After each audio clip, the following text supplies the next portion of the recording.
BFM Business, Tech RH, tout comprendre sur l'innovation dans les ressources humaines, présenté par Alexia Borg. Bonjour à tous et bienvenue dans une nouvelle émission Tech RH. Cette semaine, nous allons parler de Web3, métavers, crypto, blockchain, comment les RH se sont emparés du sujet. Pour cette émission, elle sera divisée en deux grandes parties. Le Grand Talk avec l'entreprise EXP France, Pirates Labs, ou encore Blockchain Business School et Virteam. Et enfin, nous aurons l'innovation de la semaine, Stack Talent. Mais tout de suite, ils sont dans la tech, ils sont dans les RH et ils sont avec nous pour le Grand Talk. BFM Business, Tech RH, le Grand Talk.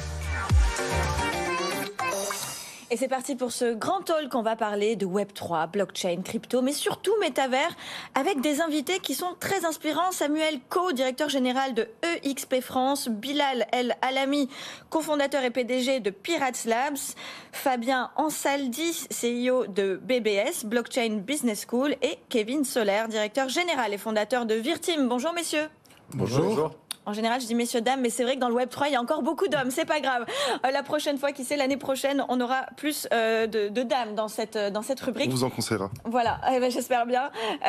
Rapidement, pour ceux qui ne sont pas encore assez familiers, pour qui c'est encore un peu flou, le Web3, j'aurais quand même besoin qu'on définisse qu'est-ce que c'est que le Web3. Alors, peut-être vous... Bilal, est-ce que vous pouvez nous expliquer ce que c'est que le Web3 ? Bien sûr. Alors, le Web3, c'est l'ensemble des applications et usages qui implémentent la technologie blockchain dans la vie de tous les jours.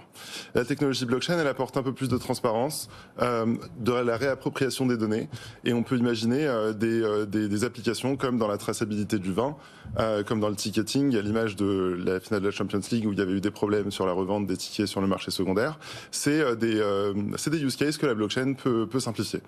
Je dis à date, c'est principalement la technologie blockchain, mais très bientôt, on y rajoutera très probablement l'intelligence artificielle et le quantique pour améliorer la performance, l'immersion, et je crois qu'on en parlera de ces applications. Vous anticipez ma question, est-ce que le Web 4, c'est l'IA avec la blockchain ou pas ?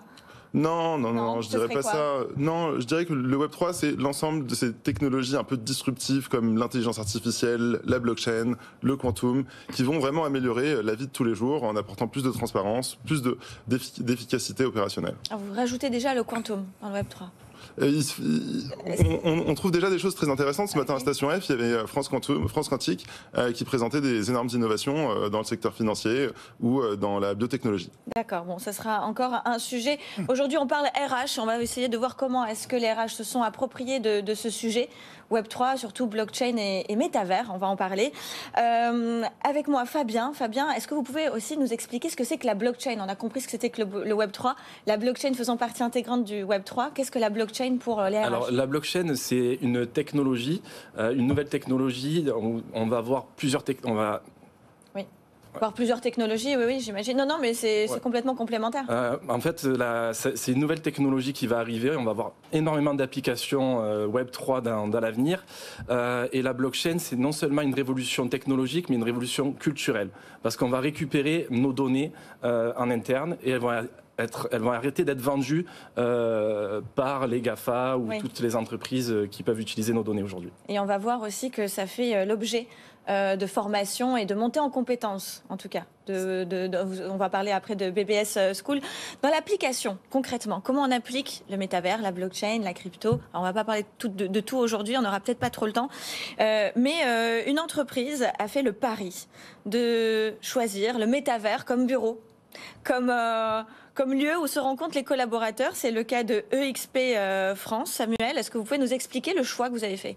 Alors, EXP Realty d'abord, puisque c'est au niveau des Américains dès 2009 qu'ils ont fait ce choix, donc à la création de l'entreprise. Alors, aujourd'hui, ça peut paraître plus commun, mais en 2009, c'était assez visionnaire, que de ne pas avoir de bureau. Donc quand on lance une entreprise, c'est cohérent à la rigueur, puisqu'on n'a peut-être pas besoin de ressources de mètres carrés énormes. Alors on est une entreprise d'immobilier, je ne l'ai pas précisé. Donc nous sommes une agence immobilière, la plus importante au monde. Avec un réseau de mandataires, c'est ça ? Un réseau de mandataires, un réseau de conseillers immobiliers indépendants. On est coté au Nasdaq aujourd'hui, et c'est vrai que 13 ans après, nous sommes 90 000, un peu plus dans le monde, sur 24 pays, et on a toujours 0 mètre carré de bureau. Donc on a un métaverse. Chacun de nos collaborateurs, staff, ou conseiller indépendant a son double digital, son avatar. Et on a une île. Alors, la technologie, c'est Virbela, qui est le métaverse qu'on a trouvé. C'était pas le premier qu'on a trouvé en 2009. On l'a trouvé un petit peu après. Okay. Et on en est tombé amoureux puisqu'on l'a acheté et aujourd'hui fait partie du groupe de XP World Holding. Donc c'est notre technologie qui travaille pour beaucoup d'autres sociétés. On en parlait en amont, mais Carrefour l'a utilisé à travers Frame, etc. Donc plein de sociétés, Harvard, l'université. Et voilà, donc aujourd'hui, on peut fonctionner et on fonctionne au quotidien dans notre métaverse avec nos doubles digitaux. Quelle est la différence entre un espace de réalité virtuelle et un métaverse d'entreprise ? Je pense qu'il va y avoir des convergences. Là, on est vraiment dans l'utilisation, l'usage de l'avatar et l'usage de la technologie. C'est-à-dire que j'ai organisé encore récemment des formations pour mes conseillers en France via des formateurs externes qui sont un peu las, qui ont envie de présentiel, qui sont las du Zoom, du Meet, et voilà. Et là, on retrouve une technologie où ils arrivent à faire des choses que même en présentiel, finalement, ils ne peuvent pas dans le jeu de rôle. Le déplacement complet d'une salle. Vous êtes en mode salle de réunion, vous passez en mode salle d'école avec un clic. Dans la vraie vie, ça prend une demi-heure, il faut faire une pause, on a perdu une heure de... Voilà, je caricature un tout petit peu, mais on a 4 écrans dans la même salle, on peut jouer avec sa caméra, et tout cela se développe à une vitesse grand V. Pour faire un rebond, on vient d'inclure l'IA dans notre outil métaverse. Okay. Donc il y a Luna, maintenant un chatbot qui est capable de renseigner nos conseillers aussi pour aller encore plus vite au résultat. Donc c'est un véritable outil de productivité. Et en termes de taux d'adoption, ça s'est passé... Alors c'est assez surprenant en fait, parce qu'on a les gens qui... Évidemment, l'appétence première, elle est à l'immobilier, mais l'appétence Web3, techno, fait que certains conseillers nous rejoignent. Donc eux, c'est immédiat, mais on a des gens pour qui ils viennent pour le business model, parce que ça a eu un intérêt RH, c'est qu'on a un meilleur business model, donc on rémunère mieux nos conseillers. Cette économie sur les frais de structure. D'accord. Quand même important de le souligner. Donc on a des gens qui ne viennent pas du tout pour le métaverse, mais qui en tombent finalement amoureux, ou en tout cas qui en voient l'opportunité en termes de productivité individuelle et collective. Alors, partie ressources humaines en termes de gestion de l'humain, mais ça peut être aussi intéressant pour savoir si ce sont les bureaux du futur vont tous être dans le métavers. On reviendra sur ce point. Kevin, vous dites que baser sa stratégie métavers sur une plateforme existante fait prendre un grand risque pour les marques. Pourquoi ? Tout à fait. Alors, moi, ce que je pense, c'est qu'aujourd'hui, le problème de se baser sur une plateforme existante, ça veut dire mettre toute sa stratégie, toutes ses billes au même endroit, et que si cette plateforme vient à tomber demain, on l'a vu sur plein de plateformes aujourd'hui qui sont tombées, qui n'existent plus, eh bien, on a perdu tout le travail qu'on a fait en amont. Nous, ce qu'on pense, c'est que vaut mieux passer par une transition vers la virtualisation basée sur de la photo réelle et pas forcément sur du virtuel à 100%, puisqu'on est obligé d'acculturer. Alors, c'est quoi la photo réelle ? La photo réelle, ce serait une captation type visite virtuelle pour démarrer, en rajoutant de l'IA, par exemple, du chat, des données en temps réel, du flux RSS, etc. à l'intérieur, ce qui va permettre d'acculturer en interne. Pourquoi ? Parce qu'aujourd'hui, clairement, la population n'est pas prête à passer 100% sur du métavers. On en est très loin. Pourtant, nous, on est les premiers convaincus, mais on en est très loin. Et il y a un deuxième problème, c'est que le métavers, à proprement parler, si on parle des avatars et qu'on va très loin, ça se vit avec un casque de réalité virtuelle. Oui. L'adoption du casque aujourd'hui, elle n'est pas là, encore là. Donc, il y a toute cette transition à faire en amont. Elle va venir. Moi, je suis encore une fois un fervent fan de ça, et Apple relance le débat. J'allais vous poser la question, est-ce qu'Apple relance le débat vraiment ? Clairement, aujourd'hui, ça va être un game changer.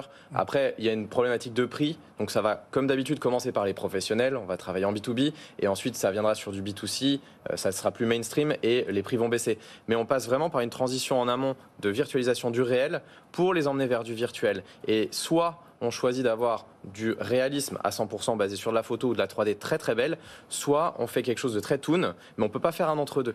On l'a vu, ça a donné des vieilles plateformes, on aurait cru des PlayStation 2, pas très jolies. Ça ne répondait pas à un besoin. Ça répondait pas à un besoin. On était vraiment en train d'essayer de créer un besoin, et finalement ça a mis du temps à démarrer. Pourtant, là, ce que vous dites, c'est quand même, on le voit, hein, si EXP l'a fait, c'est que quand même on peut s'imaginer une adoption et un usage concret, mais concrètement, il faut le faire peut-être dès le démarrage, il faut que la culture d'entreprise commence tout de suite comme ça. On l'a vu avec les banques, nous. C'est-à-dire qu'aujourd'hui, on travaille énormément avec les banques et les assurances. On pourrait penser que ce sont les derniers secteurs qui vont adopter ce genre de technologie, parce qu'ils sont souvent assez en retard sur ces technologies, je vais dire, qui changent le paradigme. Pour autant, c'est pas le cas. C'est-à-dire qu'il y a un vrai problème aujourd'hui chez les banques et les assurances, c'est le recrutement. Oui. Comment on vient recruter des nouveaux talents? Comment on donne envie? Comment on comprend quels sont les différents métiers dans une banque? Comment on crée de la mobilité au travers d'un métavers? En recréant une agence virtuelle dans laquelle on va expliquer les métiers, on va comprendre les process, on va virtualiser le livret d'onboarding par exemple, ce qui va nous permettre effectivement de noter tous ces process-là. Un chiffre clé, 75 à 100% de ce qu'ils vont vivre à l'intérieur va être retenu. Donc c'est à noter pour l'onboarding, c'est hyper important puisque du coup on va retenir ces processus d'intégration. Ça, c'est un chiffre important, surtout en période de onboarding où normalement on retient que 10% de ce qu'on apprend au bout de 3 semaines. Donc 75%, on passe vraiment à un autre cap. Parlant d'apprentissage et de formation, donc on va parler de la Blockchain Business School. En quoi ça consiste et vous formez à quel métier? Alors la Blockchain Business School, on a monté une école en fonction des besoins des entreprises. Donc on a fait des programmes de formation réellement en se basant sur tout ce que les entreprises, elles avaient besoin comme métier. Et donc on s'est posé plusieurs questions. La première, c'est que, comme je l'ai dit tout à l'heure, on a besoin d'acculturation parce que les gens ne savent pas ce que c'est. Ouais. Et donc on propose une formation sur une journée où là, à la fin de la journée, peu importe le responsable de l'entreprise, il va se dire, est-ce que j'ai besoin de prendre le virage et faire cette transition technologique ou pas. Et donc, on a fait une formation sur une journée qui permet de répondre à cette question. Ensuite, on a fait une autre formation qui permet, pour les personnes qui sont en emploi ou les personnes qui sont en reconversion professionnelle, de pouvoir suivre une formation. C'est une formation qui est sur 8 à 10 heures, qui permet de devenir tech lead ou product manager. Et j'ai entendu une statistique assez importante. On a 1 personne sur 4 aujourd'hui qui, quand il est en poste, continue à se former. Et en fait, on a un vrai problème, parce que la technologie, elle continue à évoluer, mais on n'a qu'1 personne sur 4 qui continue à augmenter ses compétences. Il va falloir rééquilibrer cette problématique pour pouvoir avoir de l'adoption de masse. Et à la rentrée, on est fiers d'annoncer qu'on est les premiers à faire un master et une licence, donc une licence en développeur blockchain et un master en product manager blockchain en alternance pour tous nos élèves et qui puissent augmenter leurs compétences et pouvoir faire de l'adoption de masse plus tard dans ces applications du Web3. Alors je profite justement de l'adoption de masse. Comment on fait pour avoir plus d'adoption chez les utilisateurs, Bilal? Ça passe par l'éducation, avec la Blockchain Business School, de fournir des formations qui sont standardisées et reconnues par les pairs, qui forment les différents talents qui vont rejoindre ces entreprises. Ça passe aussi par une adoption réglementaire qui est souvent surcomplexifiée.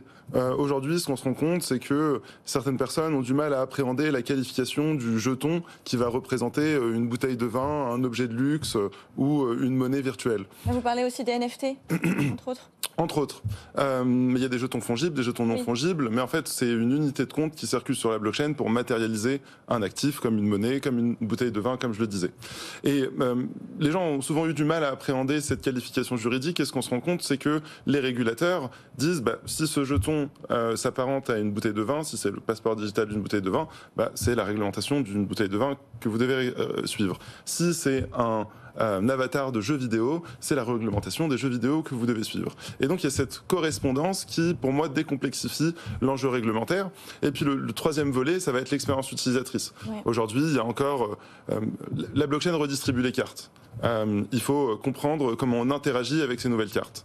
On peut penser au wallet, qui au final est qu'une application de plus à télécharger sur son téléphone et qui du coup en fait change l'expérience utilisateur, le parcours utilisateur des consommateurs sur ces plateformes-là.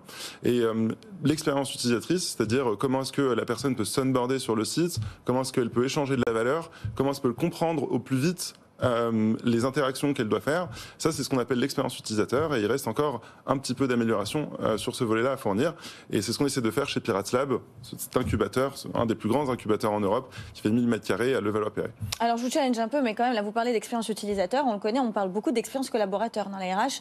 Comment vous arrivez à transposer cette expérience utilisateur plutôt grand public B2C vers une expérience de client interne B2B finalement pour les collaborateurs? Alors, tout est une question de process. En fait, notre lecture, c'est que déjà, dans la blockchain, on réinvente pas vraiment les métiers. Il y a toujours des product managers, il y a toujours des développeurs. Il y a une compréhension transversale qui est liée à cette technologie et son implication avec des enjeux réglementaires, financiers qu'il faut comprendre. Mais on a toujours besoin des mêmes personnes et d'avoir des process d'onboarding, de customer success et de product management. Samuel, concernant Concernant vous, l'expérience collaborateur justement dans le métavers, est-ce que vous avez inclus déjà la partie blockchain? On parlait de jetons non fongibles. Est-ce qu'il y a tout cet écosystème ou on est vraiment sur du métavers d'entreprise propre à vous? Alors, on a 2 grandes familles de métaverses regroupées sous la même entité qui est Virbela, qui fait donc partie du groupe. La partie Virbela proprement dit, qui est le métaverse RH, non. Il n'y a pas d'idée de blockchain. On aura probablement des usages dans le futur, on y réfléchit, mais c'est pas le sujet. Par contre, là, c'est notre île où on se retrouve à 24 pays. Enfin, on n'a plus de frontières, on n'a plus de limites, on a une organisation pleine et entière sur l'ensemble de la planète, au même endroit, regroupé au même lieu. Et je crois qu'il faut le vivre pour arriver à le sentir, mais ça emmène beaucoup de choses, notamment dans le partage au niveau international. Sur notre autre métaverse qui s'appelle Frame, qui est aussi développé par Virbela et qui est plus B2C, celui-ci a déjà des réflexions, et notamment l'Italie, EXP Italie, réfléchit à des technologies blockchain pour signer directement les locations, notamment les locations saisonnières. Bref, il y a plein de choses qui peuvent très facilement aujourd'hui être mis au sein de nos métaverses et en totale autonomie via la blockchain, certifiée et permettre d'arriver au résultat. Combien de fois vous connectez par jour ? Moi, mais en général, mon avatar, je fais même des permanences où les conseillers peuvent venir me voir tous les mardis, mercredis matin. Je suis dans mon bureau. Vous êtes virtuellement je fais une réunion tous les lundis pour l'ensemble des conseillers. Donc voilà, on a cet échange. Et j'ai ma réunion internationale cet après-midi à l'aéroport. Je vais me connecter pour être avec les 23 autres patrons de pays, puisqu'on a notre débriefing mensuel du mois dernier. Voilà. Donc, et ça, c'est chaque semaine. Donc c'est en permanence, en fait. Kevin, pour le mot de la fin, comment on peut conseiller les RH qui nous écoutent et qui nous regardent pour justement passer le cap du métavers avec une forme de transition? Alors justement, encore une fois, il faut commencer à savoir pourquoi on le fait. Est-ce que c'est pour de l'interne ou pour de l'externe, recrutement ou onboarding ou formation? Il y a un vrai sujet qui revient aussi en ce moment, c'est l'offboarding ou la parentalité. Comment on va mettre ça en avant? On parlait du livret virtualisé. Donc commencer avec quelque chose de simple, quelque chose sur lequel on peut faire adopter les collaborateurs. C'est pour ça que je parlais de virtuel qui finalement est du réel, puisque c'est plus facile de faire comprendre à un collaborateur, ça va être réellement ton environnement de travail demain, et c'est pas un énième truc virtuel qui n'a rien à voir avec là où tu vas aller réellement. Je pense que, moi en tout cas, vraiment, je pense qu'il ne faut pas remplacer le physique. C'est 2 choses qui doivent aller ensemble. Vraiment, on ne va pas remplacer le physique. Au contraire, ça doit aller avec et ça doit permettre de retenir plus d'informations. Un autre chiffre qui est important, 30% des collaborateurs qui sont en période de préavis et qui signent un nouveau CDI ne vont pas venir le jour J à leur travail puisqu'ils ont été à d'autres endroits en même temps, etc. Et ça, c'est l'un des moyens justement de garder le lien. C'est de leur envoyer finalement ce livret d'accueil virtualisé, de leur dire, regardez, c'est votre futur environnement de travail, préparez votre bureau, apprenez un petit peu les process, repérez les bâtiments. Je peux citer un de nos clients qui est Amadeus, qui a des grands bâtiments dans le sud de la France, plus de 6000 m², etc. Et il me disait, il faut 3-4 mois un collaborateur pour se repérer dans les bâtiments. Donc ça, c'est un moyen de préparer les choses en amont. Merci messieurs pour cet échange passionnant. On a envie quand même de se lancer dans le métavers et la blockchain. On est très curieux. En tout cas, merci pour toutes ces informations. Je vous dis à tout de suite pour l'innovation de la semaine. BFM Business, Tech RH, l'innovation de la semaine. Voilà, 7 minutes avec Aurélien Marie, cofondateur de Stack Talent dans cette rubrique Innovation de la semaine. Bonjour Aurélien. Bonjour Alexia. On va parler de Web3, mais surtout de Stack Talent, parce que visiblement, vous êtes un cabinet de recrutement qui est spécialisé dans le Web3 et qui propose justement plein de solutions au niveau RH. Alors expliquez-nous ce que vous faites concrètement. Alors exactement, nous on est une start-up de RH, conseil RH, recrutement, spécialisé dans le secteur de la blockchain, crypto, Web3. Donc notre objectif, c'est vraiment d'être en support, d'accompagner, si vous voulez, l'écosystème blockchain dans son développement et d'aller aider les startups de l'écosystème à recruter les meilleurs talents pour développer leurs applications, leurs produits, voilà. Alors, je sais que c'est un petit peu la recette secrète de la cuisine, mais quand même, comment vous arrivez à recruter, à sourcer ces talents spécialisés ? Alors, c'est vrai que c'est assez particulier parce qu'on est sur un secteur qui est assez nouveau, donc il y a très peu de profils, on est sur des profils très pénuriques, et en plus, si vous voulez, la blockchain, c'est un peu une philosophie altermondialiste, un peu pirate, et du coup, on retrouve plus ces talents sur les plateformes traditionnelles comme LinkedIn. Avant, 90% de la chasse pouvait se faire sur LinkedIn. Aujourd'hui, ça va être sur des plateformes un peu alternatives vers lesquelles sont tournés tous les utilisateurs de la blockchain ou du Web3. Comme quoi? Comme par exemple Discord, Telegram, vous allez retrouver, vous avez aussi Reddit par exemple, qui sont des plateformes sur lesquelles vous allez retrouver des communautés à chaque fois sur des projets bien particuliers, des technos bien particulières. Et c'est là-dessus qu'on va aller chercher et sourcer nos candidats. Alors justement, vous parlez de communauté. Est-ce que les RH aujourd'hui, ou en tout cas les recruteurs, ont conscience de cette communauté et du fait que c'est par là-bas qu'il faut aller dans ces communautés un peu secrètes pour aller sourcer, ou justement vous l'avez compris? Alors justement, heureusement pour nous, pour l'instant, j'ai l'impression qu'on est un peu les seuls à l'avoir compris. Oui. C'est vrai que c'est là où on va se différencier un peu des cabinets tech traditionnels qui vont avoir un peu de mal justement à les sourcer, à infiltrer entre guillemets ces communautés. Nous, depuis le début de Stack Talent, on avait compris un peu cette dimension communauté qui est née autour du Web3, et du coup on a une capacité aujourd'hui à repérer, à cartographier un peu les différentes communautés qui existent pour aller chasser tel ou tel profil en fonction de tel ou tel besoin de nos clients. Vous existez depuis combien de temps? Alors on s'est créé maintenant en 2021, juin 2021, donc là on fête nos 2 ans cette année. D'accord. On s'est créé du coup durant le dernier Bull Run 2021, donc grosse période d'activité à ce moment-là, avec énormément de nouveaux projets qui sont arrivés, nouveaux aussi investissements étrangers qui sont arrivés en France, parce que c'est là où on a commencé d'abord. Et du coup nous on a vraiment essayé de répondre à un besoin à cette époque, qui était notamment sur l'écosystème français, de trouver des talents français dans la blockchain, des talents compétents, sachant que c'était des choses qui n'existaient pas à l'époque, vu qu'il n'y avait pas de formation aussi. Exactement. Alors qui fait appel à vos services? Plutôt les grandes entreprises, plutôt les startups très spécialisées, les recruteurs, les managers, qui? Alors aujourd'hui on a à peu près 70 clients. Sur ces 70 clients français internationaux, on va surtout avoir des startups parce que voilà, c'est des technologies de pointe. Du coup, c'est vraiment, on va tourner startup de 5 à 50 personnes, je vais vous dire. Et ensuite, on a de plus en plus aussi, ça arrive tout doucement, des institutionnels qui vont vouloir monter une entité blockchain, un petit pôle innovation blockchain. Et du coup, on va les aider, si vous voulez, à monter leur équipe et à scaler leur équipe. Alors, quels sont les métiers ?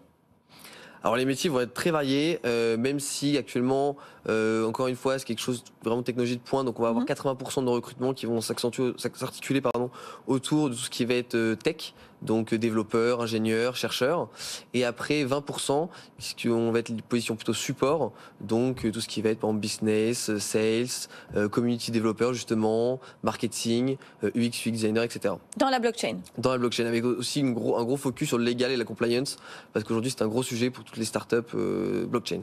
Alors, puisque c'est quand même sont de nouveaux métiers, est-ce que vous proposez aussi peut-être une formation? Si par exemple vous avez le profil quasi idéal, mais il manque 1 ou 2 compétences, est-ce que vous proposez de les former un petit peu ou pas? Alors nous en interne on ne forme pas. On propose un accompagnement sur comment se présenter. On forme aussi, on fait un peu de démocratisation si vous voulez de la blockchain, de la culturation, mais on forme pas nous en interne. Par contre on renvoie vers des partenaires qu'on a donc avec des écoles, des associations. Ou aussi par exemple des DAO qui vont aller eux fournir des supports de formation pour nos candidats. Est-ce que les professionnels de ce secteur, de la blockchain, est-ce que c'est un petit peu comme les développeurs où ils ont tendance un petit peu à avoir un turnover un peu important et à aller vers celui qui demande le plus, ou ce sont plutôt des profils assez fidèles, on va dire? Comment ça se passe? Alors c'est vrai que c'est des profils, il y a un turnover qui est assez important. Ouais, voilà. Ça reste la tech, c'est des jeunes. Et aujourd'hui, on voit qu'il y a un changement un peu par rapport à ça, où les jeunes, tous les 1 ou 2 ans, changent de projet. D'où le vivier que vous avez important. Voilà, on a un vivier assez important de 2500 candidats actuellement, ce qui nous permet de répondre à ce turnover. Et c'est vrai que ça, c'est marrant, on voit chez nos clients, ce sont des cycles en général d'1 an, où pendant 1 an, ils vont plus recruter, et d'un seul coup, 1 an, une vague qui va arriver. Comment vous les accompagnez concrètement aussi pour qu'ils choisissent le meilleur profil et pour qu'ils les gardent? Parce que j'imagine que vous, en tant que cabinet de recrutement, vous placez pas, vous faites pas du placement de consultants. Nous, on a d'où l'activité, si vous voulez. On a l'activité vraiment placement, CDI et freelance pour les missions plus courtes. Et après, on a aussi cette casquette de conseil RH où là, on va les aider à designer leur process de recrutement, travailler leur marque employeur et aussi traduire leur roadmap tech, on va dire, leur ambition, en une roadmap RH qui répond à leurs ambitions et leur budget également. Roadmap RH, très important parce que on sait où on va en termes de produits, mais on ne sait pas quelles sont forcément les compétences nécessaires pour y arriver. Exactement, et on essaie de répondre à ça en mettant les bons profils en face avec le budget qui va. Pour le mot de la fin, qu'est-ce qu'on peut vous souhaiter pour fin 2023 ? Eh ben écoutez, une expansion internationale assez importante, parce qu'aujourd'hui, voilà, on essaie vraiment de développer notre portefeuille client à l'étranger, et surtout, là, on est très fiers de développer actuellement une nouvelle plateforme RH, une nouvelle solution RH, qui va changer un peu la manière dont on a de recruter, et qui va proposer une nouvelle solution aux entreprises innovantes, beaucoup plus sécurisée, beaucoup plus fiable, beaucoup plus rapide, pour pouvoir embaucher des talents partout à travers le monde. Quel teasing. Écoutez, on espère que vous allez faire cette progression internationale. Merci beaucoup Aurélien Marie, cofondateur de Stack Talent. Je vous remercie également d'être resté avec nous jusqu'à la fin de Tech RH. Je vous dis à la semaine prochaine. BFM Business, Tech RH.